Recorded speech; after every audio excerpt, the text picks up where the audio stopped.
Jadi kan guys, kita ambil alih dulu YouTube-nya Kak Intan ini ya. Jadi kalian perkenalkan dulu aku, Kak Intan lagi di dalam. Kita bajak dulu YouTube-nya ini ya. Udah dateng dia. Hai semuanya. Hai semuanya. Aku baru selesai mandi, baru aja tadi mau ngeringkan rambut, tapi ya sudahlah, gini juga nggak apa-apa. So teman-teman semua, sampailah kita di sesi berikutnya, sesi dimana hari ini ada tamu sejak hari Jumat, teman aku, adik rohani aku yang semalam aja baru dibaptis loh. Ya, jadi kali ini kita mau bincang-bincang, nggak lama sih sama Hyorin. Hyorin ini datang dari Hamburg. Kenalkan dong Hyorin. Oke. Please tell yourself. So kita hari ini memang bukan untuk yang serius-serius sekali ya. Maksudnya jangan terlalu fokus, jangan terlalu serius. Nanti tidak ada canda-candanya gitu. So kita mau ngobrol santai saja. Tapi sebelumnya untuk subscribe-nya Kak Intan, perkenalkan namaku Hyorin. Namaku Hyorin Simanjuntak. Boleh juga nanti dicek nanti ya. Dia juga baru buat YouTube guys, ya kan? Nama aslinya sebenarnya Ezra, tapi dipanggil Hyorin. Ya. So jadi benar, jadi Kak Intan adalah salah seorang kakak rohaniku dan aku sungguh bersyukur bisa mengenal Kak Intan. Me too. I'm so grateful juga. Ich bin dankbar, dass ich dich habe. Danke. So kita mau ngapain nih Kak? So teman-teman semua, sekarang aku tadi udah ini kan dia udah memperkenalkan diri. Sekarang aku mau tanya-tanya nih sama Hyorin. Hyorin udah berapa lama sih di Jerman dan lagi ngapain? Oke. Lagi ngapain dan sudah berapa lama? Ini pertanyaan yang sangat familiar ya, yang kalau yang orang Indonesia ada di Eropa ya, apalagi di Jerman. Jadi aku di sini sudah 2 tahun, nanti November tanggal 2 November aku 2 tahun, dan aku salah satu Ajubi Ausbildung. Bagi teman-teman Kak Intan yang belum tahu, nanti boleh dicek ya di YouTube Kak Intan. Kak Intan sudah menjelaskan apa itu semuanya Ajubi. Ausbildung, iya. Sudah ada Ausbildung, Ausbildung. Jadi aku ngambilnya Ausbildung yang di bagian gastronomi. Dan gastronominya di bagian mana lagi Kak? Gitu ya kan, di bagian restoran Fachfrau. Dan udah tahun kedua, tahun depan mau ujian. Wow. Doakan ya. Amin. Keren banget ya. Jadi Hyorin ini kelahiran tahun 88. Jadi kelahiran 1989. Jadi kalau masih menyangka umur masih 20 tahun salah ya. Masih kelihatan muda gak sih? Masih dong ya. Ya jadi Hyorin ini sangat-sangatlah terinspirasi juga ya, seorang motivator juga, menginspirasi. Hyorin ini adalah seorang Azubi, dia dari Hamburg. Benar. Kemudian dia udah 7 tahun juga pernah kerja di Malaysia, 3 tahun di Batam, dan 2 tahun di Jerman. Keren banget ya guys. So Halo semuanya. Halo semua. Di belakang layar ada suami Kak Intan guys. Jadi mau gabung gak apa-apa. Iya. Suaranya saja ya, orangnya nggak nampak. Iya benar. Oke, jadi itulah dia tadi udah mengenalkan diri kan guys. Terus aku mau tanya nih, kan udah lama nih di luar negeri ya, dari Indonesia ke Batam, ke Malaysia, ke Jerman. So gimana sih menurut kamu itu merantau gitu loh, jauh-jauh, jauh dari keluarga? Kemudian mungkin secara singkat aja sih, karena dia ini orangnya cengeng guys, jadi nanti dia pasti nangis tuh. Jadi Apa sih perasaannya kamu? perasaannya gimana ya? Jadi kalau dibilang memang aku boleh dikatakan salah satu wanita, iya wanita itu ya. Asik. Bertumbuhnya dewasanya itu memang mandiri ya, jauh dari keluarga. Jadi yang namanya merantau, apalagi yang jarak jauh itu memang itu sudah membuat aku lebih kuat sih sebenarnya gitu ya.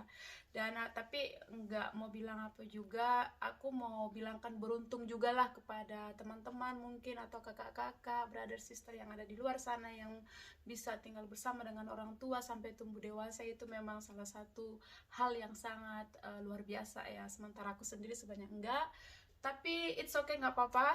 Kita tetap kuat sampai bisa sampai di Jerman ini. Jadi perasaannya gimana itu sih lebih tegar ya, lebih mandiri.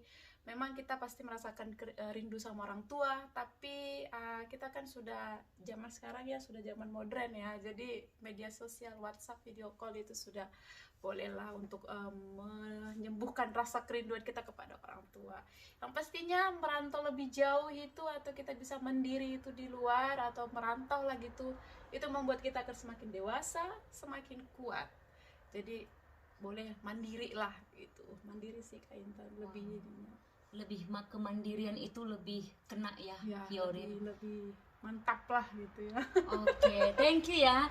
Dan pertanyaan selanjutnya nih mungkin akan kita kaitkan relate dengan spiritual ya. Kan udah lama di luar negeri, udah ke Batam, udah ke Malaysia, terus ke Jerman. So, gimana sih situasi spiritual kamu dengan Tuhan lah kita bilang ya, dengan our God Yesus Christ ya.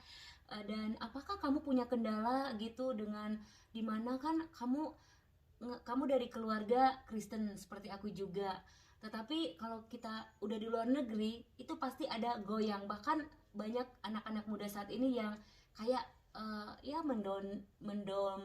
mendominan ya, atau kadang-kadang gue kan udah di Jerman Eropa, atau di Eropa gitu atau di ya, apa di gitu Eropa kan, gitu dan ya.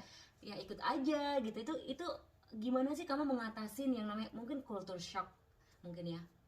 Oke, memang ya kalau orang yang udah sampai di Eropa itu ya kebanyakan, tapi aku nggak bilang semuanya, kebanyakan mengalami culture shock, itu udah pasti. Dan yang pas juga yang Kak Intan bilang tadi ya, kita yang udah tinggal di Eropa nih gitu ya, tinggal di Eropa, terus kan budaya kita kan udah, ngapain lagi kita masih mengikuti budaya Indonesia gitu ya. Terus kalau kayak aku pribadi sih kembali ke diri sendiri ya gitu, karena kalau kita mengikuti dunia Eropa sih itu bukan aku bilang kan dunia Eropa salah, bukan, tapi kita yang masih datang dari Asia atau kita yang masih terlahir dari Kristen lah kita dibilang gitu kan. Jadi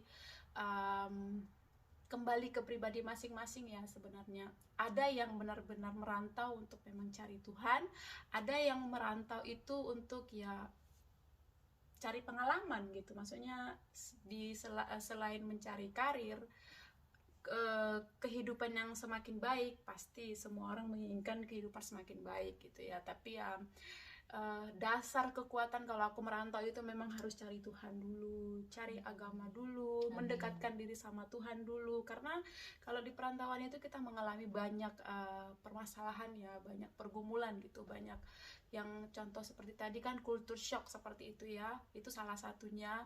Terus homesick nih, banyak nih yang mengalami homesick. Kayak aku juga ya. Aku itu penderita homesick loh.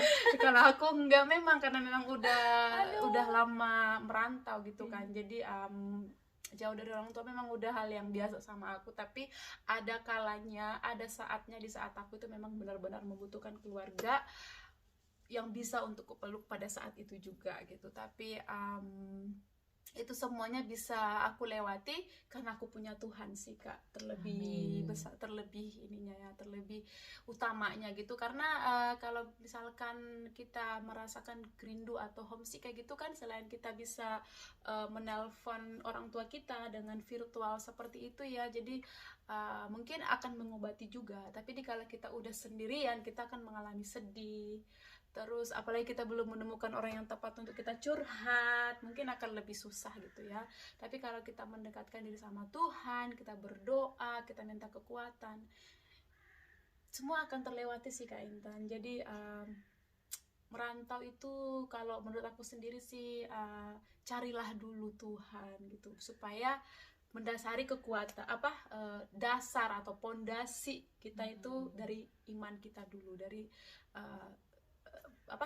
Tuhan ada selalu sama kita. Jadi apapun itu permasalahan kita, apapun itu pergumulan kita, memang ada saatnya kita bakalan down ya, bakalan aduh aku nggak sanggup nih, aduh aku kok seperti ini sih gitu. Tapi kalau kita selalu ingat bahwa Tuhan ada dalam hidup kita, itu akan mengobati sih lebih dari segalanya. Wow, Gitu sih, Kak. amin, amin. Keren banget ya ternyata membuat Hyorin yang meskipun jauh dari orang tua merantau ke ini negara ketiga ya bisa kita bilang ya. Dan Sebenarnya bukan negara ketiga lagi, udah banyak gitu ya kan, tapi yang nggak usah disebutin, udah ke Belanda, udah kemana-mana gitu kan. iya, maksud perjalanannya udah kemana-mana, cuman hidupnya yang mungkin kayak Hidup tinggal ya. karir dan tinggal udah di sampai ke 3 negara. Tapi seperti yang tadi Hyorin bilang, memang dasar itu memang Tuhan ya, mencari Tuhan, mencari community ya kan, mencari orang-orang yang seiman juga. Benar. Seperti tadi Hyorin bilang, kemana kita mau menumpahkan Curhatan carilah ke- kita gitu. Jadi Benar, carilah ke tempat orang Ya. yang tepat, yang benar-benar Benar. tuh memang dia satu misi, memang dia juga mau mencari Tuhan dan punya Tuhan juga. Wah, keren banget ya. benar-benar. Oke, teman-teman semua, sekarang mungkin pertanyaan yang terakhir ya untuk Hyorin ini, apa yang kamu apa yang kamu ingin capai setelah kamu selesai Ausbildung di Jerman? Oke, ini menarik ya, menarik. Ini pertanyaan menarik nih. Kalau terutama nih orang yang udah sampai di Eropa ya, kebanyakan orang-orang Indonesia atau wanita-wanita atau perempuan-perempuan yang luar biasa yang bisa sampai ke sini, yang pastinya tujuannya pasti menikah lah ya, yang pastinya gitu ya, pasti menikah lah ya kan, cari bule gitu ya kan. Itu udah alasan yang paling banyak kalau kita temukan di sini, kalau kita menemukan orang Indonesia lah gitu. Tapi aku sebagai pribadi sih memang alasan pertama itu memang memang mau mencari jodoh lah juga gitu kan. Nah setelah Ausbildung kebetulan sekarang udah dalam satu community juga ya, ini nih kakak rohani nih gitu ya, udah dalam satu community, dan semoga Tuhan izinkan, Tuhan berikan jalan gitu ya, selain untuk menikah atau selain untuk kehidupan ke depan lebih baik. Aku punya satu nazar sih sama Tuhan, janji sama Tuhan untuk melayani Tuhan. Jadi semoga Kita punya Tuhan, misi yang sama ya. benar, jadi semoga Tuhan pakai dengan talenta kita masing-masing. Memang pasti akan banyak di luar sana yang akan bully ya, itu udah Judging. biasa ya, itu sudah biasa ya, atau alah so inilah, itu memang udah bakalan tantangan. Manusia boleh berkata apa yang mereka mau, kita tidak boleh menutup banyak mulut di luar sana, kita hanya bisa menutup dengan tangan kita yang dua tangan kita menutup telinga. Kalau kita mau menutup mulut orang di luar sana, kita nggak bisa, kita cuma punya 2 tangan. Jadi yang harus kita lakukan adalah menutup telinga Dan melakukan yang dan baik melakukan ya, apa untuk yang Tuhan. harus kita lakukan, karena orang-orang di luar sana itu nggak bakalan selesai untuk ngomongin kita atau menggosipin kita. Jadi jangan sampai faktor dari luar sana menurunkan semangat kita, itu sih lebih ininya ya. Jadi tutup telinga, lakukan pekerjaanmu, jalankanlah jalanmu, dan yang pastinya minta tuntunan Roh Kudus, minta tuntunan Tuhan sih, Wow, gitu keren yang penting. Wow, jadi teman-teman semua setelah nanti Ausbildung dia juga mau kerja, pasti juga berumah tangga, dan kita akan buat misi di Eropa. Amin. Amin. Nah, salah satunya nanti itu kita masih akan bicarakan berdua. Tapi kita mau intinya itu pertama itu adalah menyerahkan diri, minta tuntunan sama Roh Kudus, benar sekali ya. So teman-teman semua, kita juga mau ngajakin kalian nih yang mau Bible study. Boleh nih, Boleh nih, benar. ya kan? Kita akan bisa kasih waktu sharing, kasih waktu sekali seminggu, benar-benar. ya. Tapi bagi orang yang benar-benar cari Tuhan, jangan supaya benar. supaya keren nih, jangan ya. Ya, benar. Jangan ada yang sakit hati, bercanda. Ya, jadi Hyorin ini juga suka bercanda ya. So jadi Hyorin ini adalah salah satu adik rohani aku juga yang aku Benar. leadin Bible study, dan juga dia join di beberapa Bible study yang aku pegang. Benar. So Hyorin, thank you so much Thank untuk ngobrol-ngobrolnya hari ini, dan juga aku ucapin terima kasih buat kunjungan kamu ke Regensburg, ke rumah, ke gubuk aku ini. Dan makasih ya banyak ya Dek. Dan kalian jangan lupa ya, nanti aku akan tag namanya YouTube channelnya Hyorin juga, seperti yang tadi kita bicarakan. Dan aku akan mau kasih tunjukin baptisan Hyorin yang semalam yang kita sudah adakan bersama dengan brother sister from München. Thank you so much and God bless. Bye bye. Könnte ihm nie genug danken. heißt hier weiter, und ihr habt an der Fülle teil, weil ihr mit Christus verbunden seid. Mit ihm, der das Oberhaupt aller Mächte und Gewalt ist. Verbunden mit ihm seid ihr beschnitten worden, oder werdet ihr gleich beschnitten. Es handelt sich nicht um einen äußerlichen Eingriff am Körper, sondern um das Ablegen der von Sünde beherrschten menschlichen Natur. Das ist die Beschneidung, die bei Christus geschieht. Ihr wurdet zusammen mit ihm begraben, als ihr getauft würdet, und weil ihr mit ihm verbunden seid, seid ihr auch dann mit ihm auferweckt worden. Denn ihr habt der Macht Gottes vertraut. Und das wird gleich passieren. Du wirst ins Wasser gehen, weil du ihm vertraust. Und Jesus wird dich retten. Du wird dir deine Sünden vergeben, du wirst frei sein, du wirst aus dem Wasser rauskommen als ein ganz neuer Mensch. Und bist vergeben und bist ein Teil unserer Familie. Und der sich am meisten freut, ist Gott, der sich zu dich in deine Familie.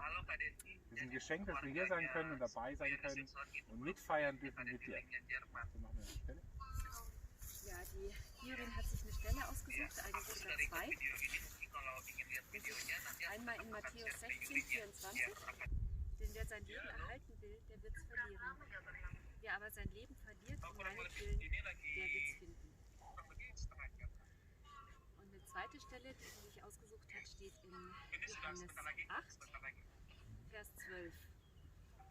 Da redete Jesus abermals zu ihnen und sprach: Ich bin das Licht der Welt.